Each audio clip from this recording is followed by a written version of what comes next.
سیدنا امیر معاویہ رضی اللہ عنہ کے دفاع میں ایک ویڈیو پوسٹ کی تو ایک بھائی نے کمنٹ سیکشن میں اعتراض کیا کہ بنو امیہ کے دور میں سیدنا علی رضی اللہ عنہ پر ممبروں پر سب کیا جاتا تھا، ان کو برا بھلا کہا جاتا تھا، اور دلیل کے طور پر اس نے وہ حدیث لکھی جو صحیح مسلم میں ہے، جس کے الفاظ ہیں ما منعک ان تسب ابا التراب، یعنی کہ سیدنا امیر معاویہ رضی اللہ عنہ سیدنا سعد بن ابی وقاص سے فرماتے ہیں کہ آپ کو سیدنا علی رضی اللہ عنہ پر سب کرنے سے کس نے منع کیا ہے؟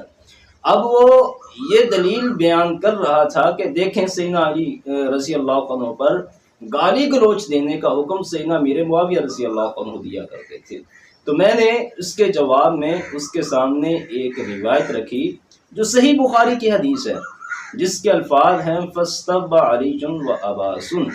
تو میں نے کہا اب یہاں بھی سب کا لفظ موجود ہے کہ سیدنا علی اور سیدنا عباس رضی اللہ عنہ نے ایک دوسرے کو سب کیا۔ اب یہاں اس کا ترجمہ کرو، کیا کرو گے؟ کیا استغفر اللہ معاذ اللہ سیدنا علی رضی اللہ عنہ اور سیدنا عباس رضی اللہ عنہ انہوں نے ایک دوسرے کو گالیاں دی تھی، ایک دوسرے کو برا بھلا کہا تھا؟ کہنے لگا نہیں، ان کے درمیان تو مالی اختلاف تھا، اور اس کا معنی یہاں ہوگا کہ حضرت علی رضی اللہ عنہ اور حضرت عباس نے ایک دوسرے کی رائے سے اختلاف کیا۔ تو پھر میں نے کہا جب یہی لفظ سیدنا امیر معاویہ رضی اللہ عنہ کے بارے میں آتا ہے تو پھر وہاں سب کا معنی اختلاف کیوں نہیں، اور یہاں سب کا معنی اختلاف کیوں ہے؟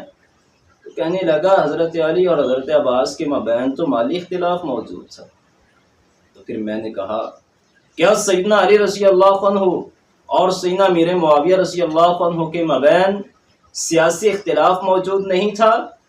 جب مالی اختلاف کو لے کر سب کا معنی اختلاف رائے ہو سکتا ہے تو پھر سیاسی اختلاف کو لے کر سب کا معنی اختلاف رائے کیوں نہیں کیا جا سکتا؟